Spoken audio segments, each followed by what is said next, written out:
മറ്റു വാർത്തകളിലേക്ക്. കേന്ദ്ര തെരഞ്ഞെടുപ്പ് കമ്മീഷനും ബി.ജെ.പിക്കുമെതിരെ ലോക്സഭാ പ്രതിപക്ഷ നേതാവ് രാഹുൽ ഗാന്ധി ഉയർത്തിയ വോട്ടർ പട്ടിക ക്രമക്കേട് ആരോപണത്തിൽ ഇന്ത്യ സഖ്യത്തിന്റെ പ്രതിഷേധ മാർച്ച് ഇന്ന് രാവിലെ 11:30 പാർലമെന്റിൽ നിന്ന് കേന്ദ്ര തെരഞ്ഞെടുപ്പ് കമ്മീഷൻ ഓഫീസിലേക്ക് പ്രതിഷേധ പ്രകടനം നടത്തും.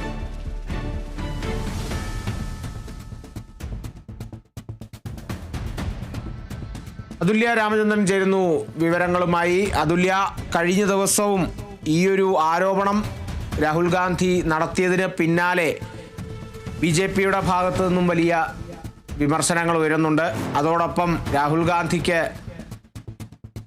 വിവിധ സംസ്ഥാന തെരഞ്ഞെടുപ്പ് കമ്മീഷനുകളുടെ നോട്ടീസുകളും ലഭിച്ചിട്ടുണ്ട്. തെളിവുകൾ ഹാജരാക്കണമെന്നുള്ളത് ചൂണ്ടിക്കാട്ടി അതിൽ ഉള്ള കാര്യങ്ങൾ അടിസ്ഥാനരഹിതമാണ് എന്നുള്ള തരത്തിൽ വാദങ്ങൾ ഉയർത്തി, അല്ലെങ്കിൽ അതിൽ എത്രത്തോളം സത്യസന്ധതയുണ്ട് എന്നുള്ളതടക്കം ചോദ്യങ്ങൾ ഉയരുന്നൊരു സാഹചര്യം കൂടിയാണ്. അതിനിടയ്ക്കാണ് ഇന്നിപ്പോൾ തെരഞ്ഞെടുപ്പ് കമ്മീഷൻ ഓഫീസിലേക്ക് ഇന്ത്യ സഖ്യത്തിന്റെ മാർച്ച് ഉണ്ടാകുന്നത്. 11:30 മാർച്ച്. എന്തൊക്കെ സന്നാഹങ്ങളാണ് ഇന്ത്യ സഖ്യം ഇതിനായി ഒരുക്കിയിരിക്കുന്നത്? കാളിദാസൻ, ഇന്നലെ തന്നെ ഈ ഒരു മാർച്ചിന് മുന്നോടിയായി കോൺഗ്രസ് വിപുലമായ രീതിയിൽ ചർച്ചകളും ഒരുക്കങ്ങളും ആരംഭിച്ചിരുന്നു. ഇന്ന് 11:30 അല്ലെങ്കിൽ 11:30 പാർലമെന്റിൽ നിന്ന് ഏതാണ്ട് 2 കിലോമീറ്റർ അകലെയായാണ് നിർവചൻ സദൻ അല്ലെങ്കിൽ കേന്ദ്ര തിരഞ്ഞെടുപ്പ് കമ്മീഷന്റെ ഓഫീസ് സ്ഥിതി ചെയ്യുന്നത്. അവിടേക്ക് ഈ 2 കിലോമീറ്റർ ദൂരം വലിയ ഒരു ശക്തി പ്രകടനം പോലെ തന്നെ പ്രതിഷേധ പ്രകടനം നടത്താനാണ് ഇന്ത്യ സഖ്യത്തിന്റെ തീരുമാനം. 300ഓളം ഇന്ത്യ സഖ്യ MP-മാർ ഈ മാർച്ചിൽ പങ്കെടുക്കും.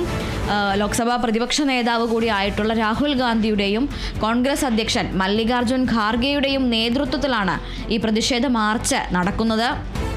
വിവിധ ഭാഷകളിൽ, അതായത് ഈ എല്ലാ സംസ്ഥാനങ്ങളെയും പ്രതിനിധീകരിക്കുന്ന MP-മാരും ഘടകകക്ഷി പാർട്ടികളും അവരവരുടെ തനത് ഭാഷകളിൽ, പ്രാദേശിക ഭാഷകളിലടക്കം പ്ലക്കാർഡുകളും പോസ്റ്ററുകളും തയ്യാറാക്കി അവ ഉയർത്തിക്കൊണ്ടായിരിക്കും മാർച്ച് നടത്തുക. ഈ മാർച്ചിൻ്റെ ഭാഗമായി മാർച്ചിൽ വലിയ ഒരു MP-മാരുടെ ഒരു പ്രാതിനിധ്യം ഉണ്ടാകും എന്ന് മുൻകൂട്ടി കണ്ടുകൊണ്ട് തന്നെ വിവിധ ഇടങ്ങളിൽ ഈ 2 കിലോമീറ്ററിനിടെ വിവിധ ഇടങ്ങളിൽ ഡൽഹി പോലീസ് ബാരിക്കേഡ് ഒരുക്കിയിട്ടുണ്ട്. ഒരു പക്ഷേ കേന്ദ്ര തിരഞ്ഞെടുപ്പ് കമ്മീഷൻ ഓഫീസിലേക്ക് എത്തുന്നതിന് മുൻപ് തന്നെ മാർച്ച് തടയാനുള്ള ശ്രമം നടന്നേക്കും എന്നാണ്. ഇന്നലെ ഞായറാഴ്ച രാത്രി വരെ ഇത്തരത്തിൽ മാർച്ച് നടത്തുന്നതിൻ്റെ ഭാഗമായുള്ള ഔദ്യോഗിക അറിയിപ്പോ അല്ലെങ്കിൽ അനുമതി വാങ്ങുകയോ ചെയ്തിട്ടില്ല എന്ന് ഡൽഹി പോലീസ് അറിയിച്ചിരുന്നു. അതായത് ഇത്തരത്തിലൊരു മാർച്ച് നടക്കുന്നതിൻ്റെ ഭാഗമായി പോലീസിൽ നിന്നുള്ള അനുമതി ഇതുവരെയും ഇന്ത്യ സഖ്യം അല്ലെങ്കിൽ ഇന്ത്യ മുന്നണി വാങ്ങിയിട്ടില്ല എന്ന് ഡൽഹി പോലീസ് അറിയിച്ചിട്ടുണ്ട്. അതുകൊണ്ട് തന്നെ ഈ മാർച്ച് നടത്തുന്നതിൽ വലിയ രീതിയിലുള്ള സുരക്ഷ അല്ലെങ്കിൽ വലിയ രീതിയിലുള്ള ഒരു പോലീസ് സന്നാഹം ഡൽഹിയിലെ പാർലമെന്റിനും അതുപോലെ തന്നെ കേന്ദ്ര തിരഞ്ഞെടുപ്പ് കമ്മീഷനും ഇടയിലുള്ള ആ ഒരു റോട്ടിൽ ഏർപ്പെടുത്തിയിട്ടുണ്ട് എന്നുള്ളതാണ്. എന്നാൽ അത്തരത്തിൽ ഒരു ഇന്ത്യ സഖ്യത്തിൻ്റെ മാർച്ച് തടയുകയാണെങ്കിൽ അത് കൂടുതൽ പ്രതിഷേധങ്ങൾക്ക് ഇടയാക്കും. കാരണം ഈ മാർച്ചിന് ശേഷം, പ്രതിഷേധ മാർച്ച് തിരഞ്ഞെടുപ്പ് കമ്മീഷൻ ഓഫീസിൽ എത്തിയതിന് ശേഷം കമ്മീഷനുമായി നേതാക്കൾ ചർച്ച ആവശ്യപ്പെട്ടിട്ടുണ്ട്. കൂടിക്കാഴ്ചയ്ക്ക് സമയം അനുവദിക്കണമെന്നും ഇലക്ഷൻ കമ്മീഷനിലെ ഉദ്യോഗസ്ഥരെ നേരിൽ കണ്ട് ചർച്ച ചെയ്യാൻ സമയം അനുവദിക്കണമെന്നാണ് നേതാക്കൾ ആവശ്യപ്പെട്ടിട്ടുള്ളത്. മാർച്ചിന് ശേഷം, അതായത് ഉച്ചയ്ക്ക് ശേഷം കോൺഗ്രസ് ഈ ഭാവി പരിപാടികൾ അല്ലെങ്കിൽ പ്രതിഷേധത്തെക്കുറിച്ച് ചർച്ച ചെയ്യുന്നതിനും അതുപോലെ തന്നെ വിവിധ സംസ്ഥാനങ്ങളിൽ നിന്നടക്കം സംസ്ഥാന തെരഞ്ഞെടുപ്പ് കമ്മീഷനുകൾ രാഹുൽ ഗാന്ധിക്ക് നോട്ടീസ് അയച്ചിട്ടുണ്ട്. തെളിവുകൾ ഹാജരാക്കാൻ ആവശ്യപ്പെട്ടിട്ടുണ്ട്, വിശദീകരണം തേടിയിട്ടുണ്ട്.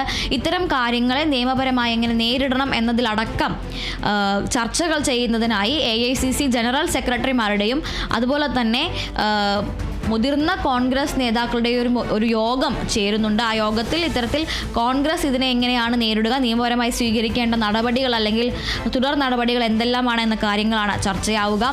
കോൺഗ്രസ് ചേരുന്ന ആ യോഗത്തിന് ശേഷം വൈകിട്ട് കോൺഗ്രസ് അധ്യക്ഷൻ മല്ലികാർജുൻ ഖാർഗെ ഇന്ത്യ സഖ്യത്തിലെ എല്ലാ MP-മാർക്കും വേണ്ടി അത്താഴ വിരുന്ന് സംഘടിപ്പിക്കുന്നുണ്ട്. ചാണക്യപുരിയിലെ താജ് ഹോട്ടലിൽ നടക്കുന്ന അത്താഴ വിരുന്നിൽ ഇന്ത്യ സഖ്യത്തിൽ അല്ലെങ്കിൽ ഇന്ത്യ സഖ്യത്തിലുള്ള എല്ലാ ഘടക കക്ഷികളുടെയും MP പിമാരെയാണ് ക്ഷണിച്ചിരിക്കുന്നത്. പ്രധാനമായും ഈ അത്താഴ വിരുന്നിൻ്റെ ഉദ്ദേശം എന്ന് പറയുന്നത് തുടർ നടപടികളിൽ, അതായത് ഇനി അങ്ങോട്ടുള്ള ഭാവി സമര പരിപാടികളിലും പ്രതിഷേധങ്ങളിലുമെല്ലാം തന്നെ ഈ ഘടകകക്ഷികളുടെ പിന്തുണ ഉറപ്പാക്കുക എന്നാണ്. പാർലമെന്റിൽ അടക്കം ഈ വോട്ടർ പട്ടികയിലെ ക്രമക്കേട് ഉന്നയിക്കാനാണ് കോൺഗ്രസിൻ്റെ ഒരു ഉദ്ദേശം എന്ന് പറയുന്നത്. അതുപോലെ തന്നെ വിവിധ സംസ്ഥാനങ്ങളിൽ നിലവിൽ ഈ ആരോപണം ഉയർന്നു വന്നിട്ടുള്ള സംസ്ഥാനങ്ങൾ എന്ന് പറയുന്നത് മഹാരാഷ്ട്ര, ഛത്തീസ്ഗഡ്, ഹരിയാന, കർണാടക എന്നീ സംസ്ഥാനങ്ങളാണ്. ആ 3 സംസ്ഥാനങ്ങളിലും അതുപോലെ തന്നെ ഇന്ത്യയിലെ വിവിധ സംസ്ഥാനങ്ങളിൽ ഈ വോട്ടർ പട്ടിക ക്രമക്കേടിനെതിരെ കാര്യമായ അന്വേഷണം നടത്താനും പ്രതിഷേധങ്ങൾ സംസ്ഥാന തലത്തിൽ കൂടുതൽ പ്രതിഷേധങ്ങൾ നടത്താനും കോൺഗ്രസ് ആലോചിക്കുന്നുണ്ട്. അതിൽ ഈ ഘടകകക്ഷികളുടെ പിന്തുണ വളരെ അപേക്ഷിതമാണ്. അതുകൊണ്ട് തന്നെ ഘടകകക്ഷികളുടെ പിന്തുണ ഉറപ്പാക്കലാണ് അത്താഴ വിരുന്നിൽ ഏറ്റവും പ്രധാനപ്പെട്ട ലക്ഷ്യം. അതോടൊപ്പം തന്നെ പാർലമെന്റിൽ അടക്കം സ്വീകരിക്കേണ്ട കൂടുതൽ പ്രതിഷേധ സമരങ്ങൾ ഏത് രൂപത്തിലായിരിക്കണം എന്ന കാര്യത്തിലുള്ള ചർച്ചയും അതിൻ്റെ ആസൂത്രണവും ഇതിനോടൊപ്പം തന്നെ ഈ അത്താഴ വിരുന്നിൽ ചർച്ചയാകും. പ്രതിഷേധ പ്രകടനമോ അതോ മറ്റേതെങ്കിലും തരത്തിലുള്ള പ്രതിഷേധ പരിപാടികൾ, ഏത് രീതിയിലുള്ള പ്രതിഷേധത്തിനാണ് നേതൃത്വം നൽകേണ്ടതെന്നടക്കമുള്ള കാര്യങ്ങൾ ചർച്ചയാകും. അതിനുവേണ്ടി കൂടിയാണ് അത്താഴ വിരുന്ന് സംഘടിപ്പിക്കുന്നത്. എന്തായാലും ഇന്ന് തലസ്ഥാനത്ത് സംഭവബഹുലമായ ഒരു ദിനം തന്നെയായിരിക്കും.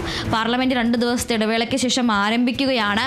ബീഹാറിലെ വോട്ടർ പട്ടിക പരിഷ്കരണവും മറ്റ് സംസ്ഥാനങ്ങളിലെ വോട്ടർ പട്ടികയിലെ ക്രമക്കേടും എന്തായാലും പ്രതിപക്ഷം ഇന്ന് പാർലമെന്റിലും ഉന്നയിക്കും. പാർലമെന്റ് എന്തായാലും പ്രക്ഷുബ്ധമാവും. അതോടൊപ്പം തന്നെയാണ് പാർലമെന്റിന് പുറത്ത് ഇത്തരത്തിലൊരു വലിയ പരിപാടി നടക്കുന്നത്.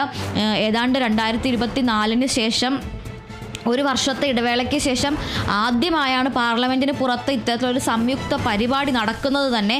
അതുകൊണ്ട് തന്നെ വലിയ രീതിയിലുള്ള സുരക്ഷയും അതുപോലെ തന്നെ വലിയ രീതിയിലുള്ള ഒരു പങ്കാളിത്തവും ഇന്നത്തെ പ്രതിഷേധ മാർച്ചിൽ പ്രതീക്ഷിക്കാം. കാളിദാസ്.